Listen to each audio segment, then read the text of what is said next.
White House gearing up to accept 10,000 Syrian refugees, but that decision leaving security officials on edge. Those refugees are fleeing ISIS and violent civil wars, but House Homeland Security Chairman Michael McCaul and Director of National Intelligence James Clapper say ISIS terrorists could be hiding among those innocent refugees. We're a compassionate nation. We have to deal with this crisis. But, you know, this is it could be a very reckless and dangerous policy. I don't obviously put it past the likes of ISIL to infiltrate operatives among these refugees. So that is a huge concern of ours.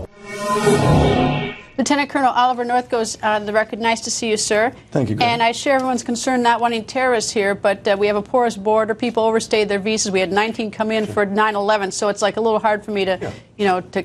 And we are a compassionate nation, but the most important role of the government of the United States is to protect the American people and the homeland. And if you cannot vet 10,000 people coming here, and they won't be able to vet them because they have no mechanism by which they can do it, then the likelihood is very strong. ISIS has actually, of course, offered to send terrorists infiltrated among the refugees. But they can come in over the border. They don't have to come in with the refugees. There are lots of ways to get in here. Much easier ways. Somebody else is actually going to pay for them to come over here if they came as refugees. Look, the offer to take 10,000 Syrian refugees may assuage the conscience of the Obama administration that has precipitated this They've created this by virtue of what they've been doing since the withdrawal from Iraq and all of what they've been doing in the rest of that part of the world. This is the direct consequence of a failure of American leadership. And bringing them here to this country without vetting them is a very dangerous thing. And Chairman McCaul is dead right about it. Okay, 10,000 will do nothing to helping this problem. I mean, this is a total political PR move. Yes. It does nothing to help these people. I've seen these refugee camps. You've been there. I've been there. You've been there. I've been there. Well, the good idea I read on a Facebook post. Actually, Reverend Franklin Graham about creating. He said others creating a safe zone. Yes. In Iraq, so these people can go home. They want to go home. They don't want to come here. Nobody gets that. You know. Look, more than 250,000 people have perished as a consequence of the genocide that's being perpetrated thanks to the Obama administration. And it's not just Syria and Iraq. You have refugees now from Afghanistan, Libya, Lebanon, Somalia, Ethiopia, Kenya, Nigeria, Mali.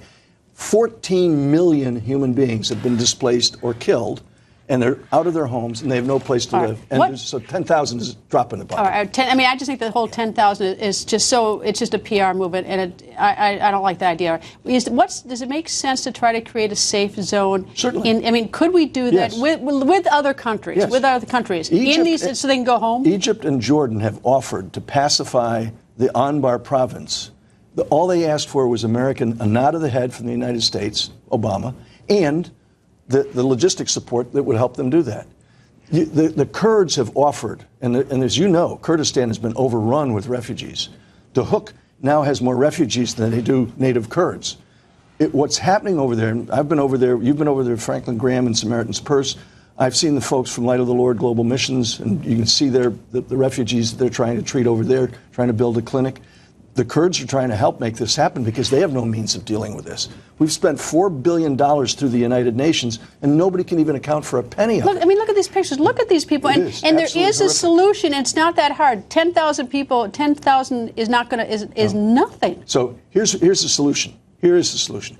Every single candidate needs to be asked for federal office. And I'm not just talking about the presidency. I'm talking about for House and Senate races. A third of the Senate, all 435 members of the House. What would you do about it, Mr. Congressman, Mr. Senator, or Mr. President-to-be? Second, the United States needs to immediately start arming and helping the Kurds defend themselves and pushing that safe haven back. There are now Kurdish Christian battalions within the Peshmerga.